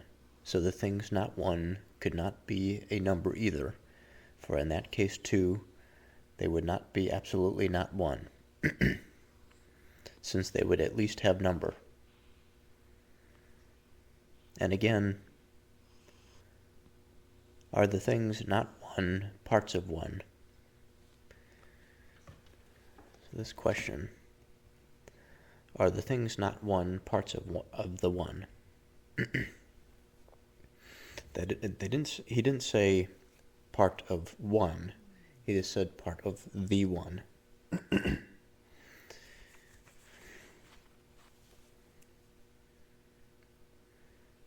What a difficult question. The one.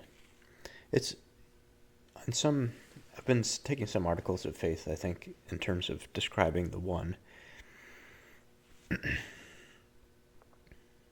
Because on one hand, I have it as this sort of dissociated identity, apart from the ground by which we see all of these principles embodied.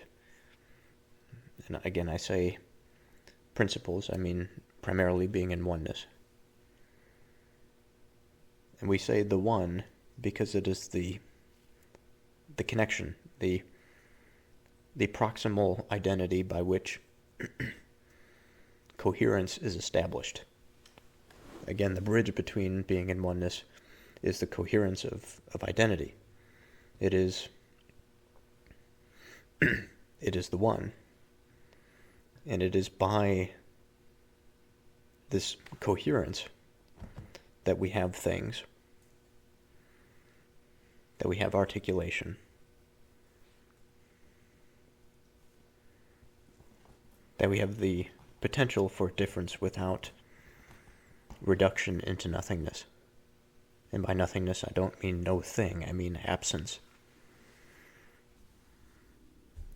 Now Parmenides continues, he says, or would the things not one, in that case, too, partake of the one? Now, in this instance, Aristotle says they would.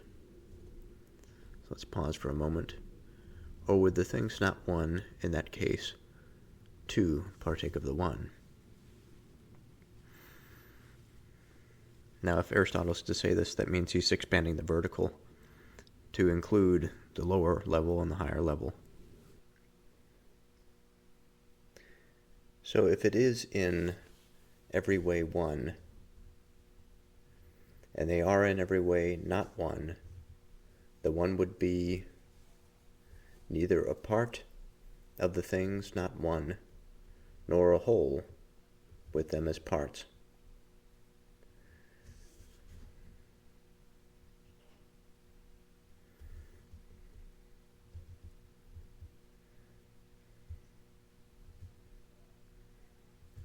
So let's go to the important part here. He says, the one would be neither a part of the things, not one, nor a whole with them as parts.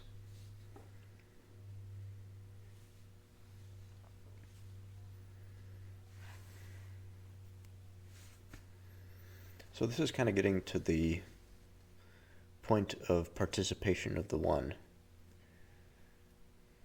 with things in general. Now, he's using kind of an interesting approach because he's taking a liminal state, not an easy, but perhaps it's necessary to be in this liminal state in order to really consider the relationship that the one has to all articulate things, such that we are not constantly disassociating the one from all that there is.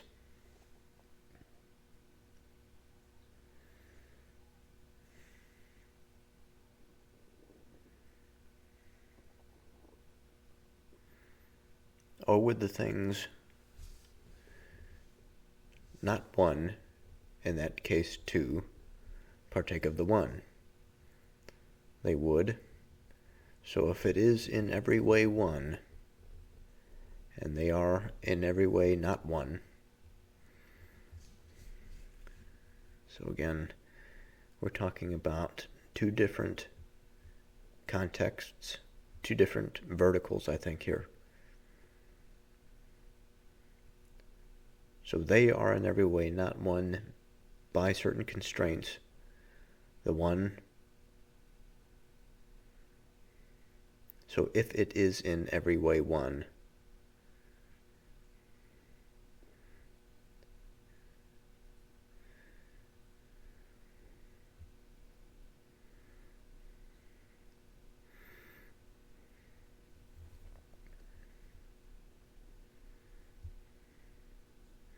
we speak of the one. He says the one would be either a part of the things not one,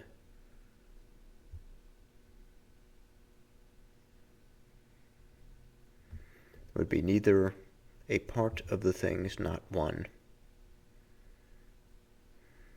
Now if it's a part, then it would be one, but it wouldn't be the thing that it is. It wouldn't be the essence of that thing. It would again have this facilitatory role, sort of at the ground of it, nor a whole with them as parts.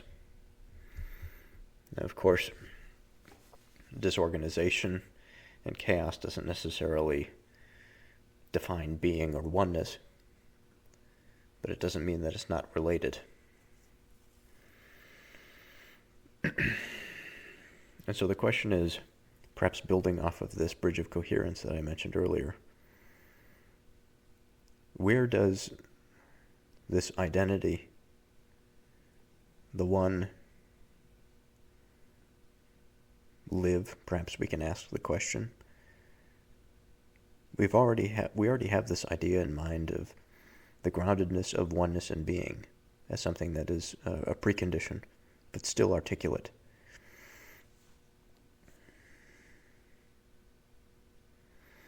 But also we said that the one is defined by the coherence between oneness and being.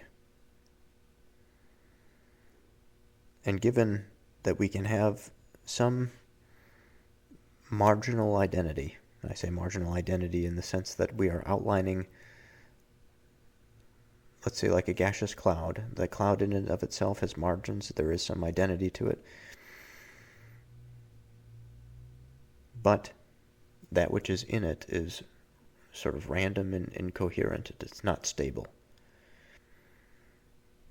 Does that mean that the bridge of coherence does not exist there? Of course it does. But because of the fact that through difference we have these separate identities, if we move out, again, higher up in the vertical, we find a bit of confusion. If we move up a little bit higher again, do we find ourselves in a place of greater certainty? If the procedure is to take place at the small, such that the bridge of coherence there maintains identity, but we find an in-between for which the bridge of coherence between individual identities, individual beings, and other individual identities and individual beings is there something that we are missing? Or is this snapshot too transitory, too liminal, or perhaps do we not think about it correctly at all? That by the marginal identity, that is enough to say that the one and its structural coherence is ruler, and the fickleness of its subject is not to be stressed. A difficult question. But I think I'm going to end this episode here, and we'll continue next time with part 12 rather, of Parmenides.